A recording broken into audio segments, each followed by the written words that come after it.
ബിസ്മില്ലാഹി റഹ്മാനി റഹീം. വലൗ കുന്ത ഫല്ലൻ ഗലീദൽ ഖൽബി ലം ഫല്ലു മിൻ ഹൗലിക്.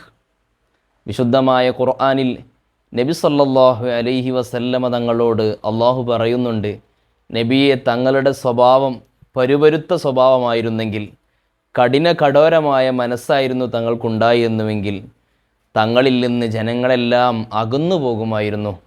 എന്നാൽ അതേസമയം ഹബീബായ റസൂലുള്ളാഹി സ്വല്ലല്ലാഹു അലൈഹി വസല്ലമ തങ്ങളുടെ വിശാലമായ ഹൃദയവും വലിയ സ്വഭാവവും കാരണം കോടാനക്കോടി ജനങ്ങൾ വിശുദ്ധമായ ഇസ്ലാമിലേക്ക് ഒഴുകിയെത്തിയത് നബി സല്ലല്ലാഹു അലൈഹി വസല്ലമ തങ്ങളുടെ വലിയ സ്വഭാവത്തിന് ഉദാഹരണമാണ്.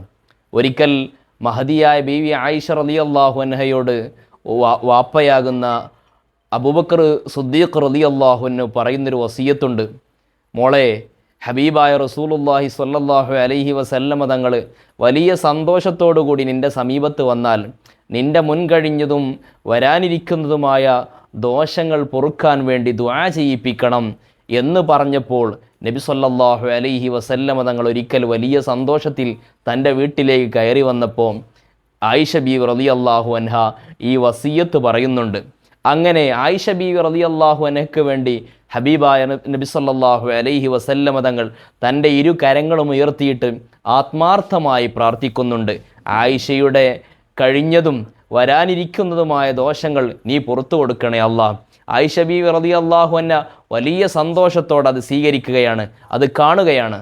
ബീവി ആയിഷ റളിയല്ലാഹു അൻഹയോട് ദുആക്ക് ശേഷം, പ്രാർത്ഥനയ്ക്ക് ശേഷം നബി സല്ലല്ലാഹു അലൈഹി വസല്ലമ തങ്ങൾ പറഞ്ഞു, ആയിഷ, ഈ സന്തോഷവും ഈ പ്രാർത്ഥനയും നിനക്ക് മാത്രമല്ല, എൻ്റെ ഉമ്മത്തിൽപ്പെട്ട, എന്നെ സ്നേഹിക്കുന്ന, എൻ്റെ സമുദായത്തിൽ വരാനിരിക്കുന്നതും കഴിഞ്ഞുപോയതുമായ എല്ലാ ആളുകൾക്കും വേണ്ടി ഞാൻ ഇതേ പ്രാർത്ഥന എല്ലാ ദിവസവും രാപ്പകലില്ലാതെ നടത്തിക്കൊണ്ടിരിക്കുന്നുണ്ട്.